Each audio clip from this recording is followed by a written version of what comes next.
Hello guys, আপনারা হোয়াটসঅ্যাপের একটি নতুন সমস্যায় পড়ে থাকতে পারেন। আপনারা হোয়াটসঅ্যাপে ধরুন কোনো ব্যক্তির সাথে চ্যাট করার জন্য সেই ব্যক্তির চ্যাটটি এখানে ওপেন করে নিয়েছেন, কিন্তু আপনারা যখনই ধরুন কোনো ব্যক্তিকে হয়তো চ্যাট করছেন এবং তারপরে আপনারা কোনো ইমোজি অ্যাড করতে চাইছেন এবং তাই জন্য এখানে ইমোজি অপশানে ক্লিক করে নিচ্ছেন, কিন্তু সেই সময় এখানে কিন্তু আর সেই চ্যাট বারটি কিন্তু আপনারা দেখতে পাচ্ছেন না। আপনারা যখনই কোনো একটি ইমোজি এখানে হয়তো দিচ্ছেন, কিন্তু আপনারা দেখতে পাচ্ছেন না যে আপনাদের এখানে টাইপে কি আসছে।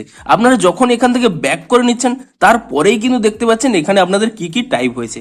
অর্থাৎ আপনারা যখন এখানে ইমোজি অপশানে ক্লিক করে নিচ্ছেন, এখানে কিন্তু চ্যাট বারটি কিন্তু হাইড হয়ে যাচ্ছে। তো আপনাদেরও যদি এই প্রবলেমটি হয়ে থাকে, তাহলে আজকের এই ভিডিওটি আপনাদের জন্য।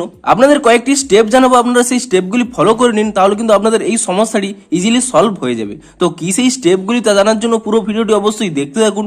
হ্যালো গাইস, আমি সৌরভ, আপনারা দেখছেন ইস্যু টেক। চলো শুরু করা যাক।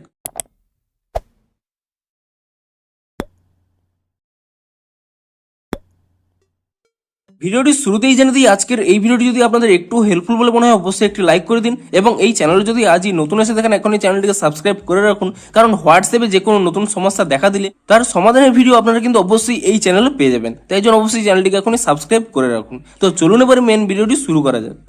তো আপনাদের কি প্রবলেম হচ্ছে, আপনারা যখনই আপনারা হয়তো কোনো ব্যক্তির সাথে এখানে চ্যাট করতে করতে কোনো একটি ইমোজি দেওয়ার জন্য এই ইমোজি অপশানে এখানে ক্লিক করে নিচ্ছেন, এবং ঠিক সেই সময় দেখতে পাচ্ছেন এখানে কিন্তু চ্যাট বারটি কিন্তু হাইড হয়ে যাচ্ছে। তো আপনাদেরও যদি এই প্রবলেমটি হয়ে থাকে, তাহলে কিন্তু এই স্টেপগুলি ফলো করুন। দেখুন, আপনারা যদি এখন এই চ্যাট বারটিকে আনতে চান, তাহলে কি করবেন, এখানে যে একটি বার মতো ছোট একটি অপশান রয়েছে, আপনি এটিকে এভাবে উপরে নিচে করে নেবেন এবং তাহলেই কিন্তু এখানে চলে আসবে। কিন্তু আপনারা যদি এর পার্মানেন্টলি সলিউশন চান, তার জন্য কি করবেন, প্রথমে কি করবেন, আপনারা এখানে হোয়াটসঅ্যাপ থেকে ব্যাক করে নেবেন এবং তারপরে আপনার এখানে হোয়াটসঅ্যাপ অ্যাপটিকে ট্যাব এন্ড হোল্ড করে নেবেন, এবং তাহলে এখানে একটি অপশন পেয়ে যাবেন আই বাটন বলে। আপনি সেই আই বাটনের উপরে ক্লিক করে নেবেন এবং তারপরে এখানে নিচের দিকে স্ক্রল করে নেবেন, এখানে একটি অপশন পেয়ে যাবেন স্টোরেজ ইউজেস বলে। আপনি সেই অপশানে ক্লিক করে নেবেন এবং তাহলে এখানে একটি অপশন পেয়ে যাবেন ক্লিয়ার ক্যাচ বলে।